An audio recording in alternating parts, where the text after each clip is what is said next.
Il faut savoir que la petite entreprise qui est juste là avant turbine encore de l'eau des sources et récupère ainsi l'électricité gratuitement. Alors, vous allez voir ce demi-tour, nous permet d'avoir une vue assez intéressante sur le château de la Saône. Château qui s'apprécie particulièrement au vue du bateau, avec sa belle toiture, tout en tuile vernissée. Un peu comme en Bourgogne, puisque ici on a des toitures de ce style.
Alors un petit mot sur un personnage célèbre qui s'est installé dans ce château un petit temps, qui s'est intéressé au village de la Saône, c'est le seigneur de Vaucanson. Le seigneur de Vaucanson, c'est un ingénieur du XVIIIe siècle. Alors ça se passait en 1770 et on a gardé une machine tout en bois, plus de 1000 pièces, dans le château, qui se visite donc aujourd'hui.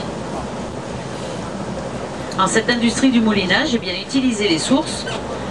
On les faisait traverser l'entreprise, on les captait dans des grandes roues à godet et la force hydraulique eh bien, faisait tourner les machines.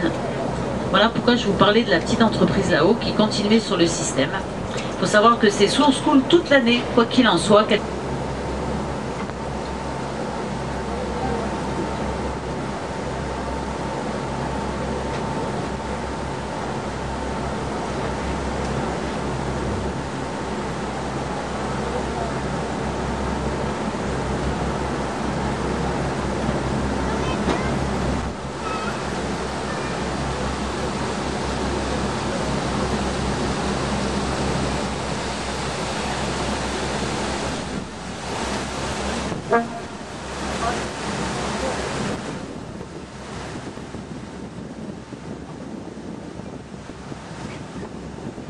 Avant qu'on ait des questions sur le bâtiment à droite du bateau, on va en dire un mot.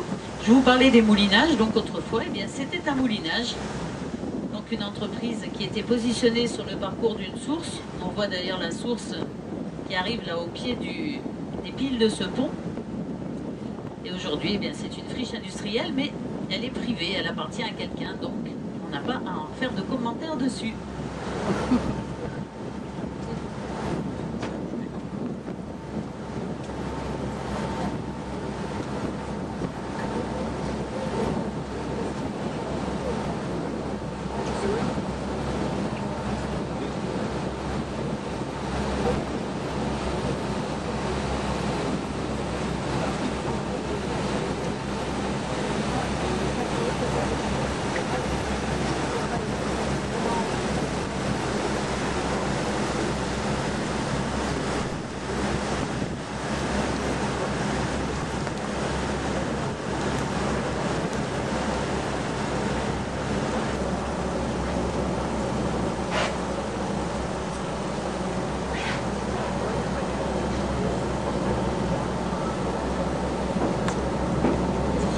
Alors à côté de l'église, un joli bâtiment, bien conservé celui-là, ça nous change un petit peu. Et c'était une entreprise autrefois, on y fabriquait des lacets.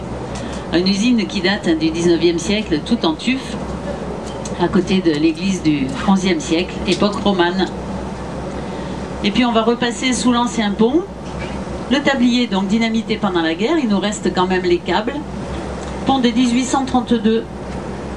Sachez qu'à partir des années 1820, on a maîtrisé la technique du fer forgé torsadé et qu'on a pu créer ces grands câbles et donc construire des ponts suspendus, ce qui a été une révolution par rapport à l'Isère qui a emporté systématiquement tous les ponts qui avaient des piles au milieu de la rivière. Voilà pourquoi on va trouver énormément de ponts.